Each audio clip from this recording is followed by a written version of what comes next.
और अब एक खबर जो आपको बताने जा रहे हैं वो सीधे सीधे तौर पर आपके सरोकार से जुड़ी हुई है, आपसे जुड़ी हुई है। इस खबर को सुनिएगा जरूर और समझिएगा जरूर। होटल, रिजॉर्ट, एयरपोर्ट, सिनेमा घर या कहीं पर भी आपको जाना है, अब आपको किसी भी जगह पर अपने डॉक्यूमेंट ले जाने की जरूरत नहीं पड़ेगी। आपको कहीं पर भी अपना आधार कार्ड या फिर अपनी फोटो कॉपी साथ नहीं ले जानी पड़ेगी। जी हाँ, समझ लीजिएगा, क्योंकि केंद्रीय मंत्री ने नया आधार ऐप लॉन्च किया जिसके जरिए यूजर्स कुछ ही सेकंड में अपनी डिजिटली अपनी पहचान देकर वेरीफाई करवा सकेंगे। तो क्या है ये नया आधार ऐप, जरा आपको बताते हैं कि क्या है, ये कैसे काम करेगा और ये कितना सेफ है हम सबके लिए।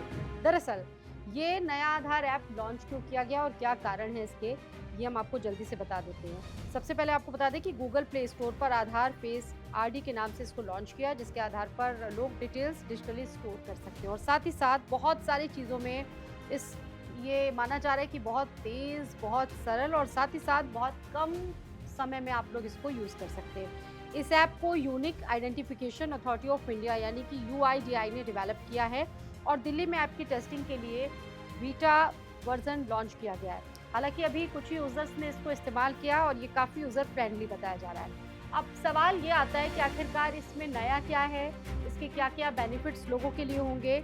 यानी कि ये ऐप अगर आप यूज़ करेंगे तो आप ये मान लीजिए कि ये आपके एक्सपीरियंस को और भी बेटर बनाएगा, बहुत तेज़ होगा और साथ ही साथ इससे पेमेंट करना आपके लिए बहुत आसान होगा। बताया जा रहा है कि कागजी कामों से आपको छुटकारा ले जाना अब बिल्कुल मिल सकता है और आपके जो डिटेल्स हैं, आपकी पर्सनल जो डिटेल्स हैं, उनका गलत इस्तेमाल नहीं होगा। इस पर ये साफ साफ कहा जा रहा है मंत्रालय की तरफ से। और चेहरे की पहचान बहुत ईजिली हो जाएगी। अक्सर लोग चेहरे की पहचान टेक्नोलॉजी को लेकर करते हैं और यूज़र्स अपने मोबाइल फ़ोन से चेहरा स्कैन करके अपनी आईडी को वेरीफाई करा सकते हैं और साथ ही साथ अब फ़ोटोकॉपी रखने वाला जो झंझट है वो भी खत्म होने जा रहा है। 100% डिजिटल वेरिफिकेशन होगा। ये जो ऐप पूरी तरह से डिजिटल वेरिफिकेशन प्रोसेस को सपोर्ट करता है, जिससे जो कागजी प्रक्रिया है वो खत्म हो जाएगी।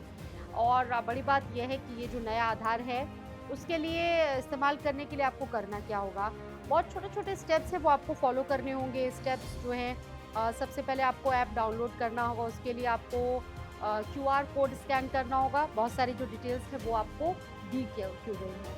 अब ऐसे में सवाल ये होता है कि पुराने से नए में क्या अंतर है, कितना अलग है, क्योंकि ये कई मायनों में अलग इसलिए क्योंकि पुराने ऐप का इस्तेमाल बताते हैं कि आधार प्रोफाइल देखने और अपडेट करने के लिए किया जाता था और नए ऐप का इस्तेमाल यूज़र की पहचान वेरीफाई और डेटा शेयर करने के लिए भी किया जाएगा। बहुत सारी चीज़ें हैं जो इसकी खूबियों को बदलती है, जिसमें सबसे बड़ी बात यह है कि यूज़र की इजाज़त के बगैर आपका डेटा किसी दूसरे को ट्रांसफ़र नहीं होगा, जिससे आपकी जो डिटेल्स है, जो आपका डेटा है, वो सुरक्षित रहेगा। अब ऐसे में लोगों के मन में एक और सवाल आता है कि क्या जो पुराना आधार ऐप है वो बंद हो जाएगा। अभी इसके बारे में ऐसी कोई स्पष्ट जानकारी नहीं है, वो आएगी तो हम आपको ज़रूर बताएंगे। फिलहाल आपको ये जानकारी कैसी लगी, हमें ज़रूर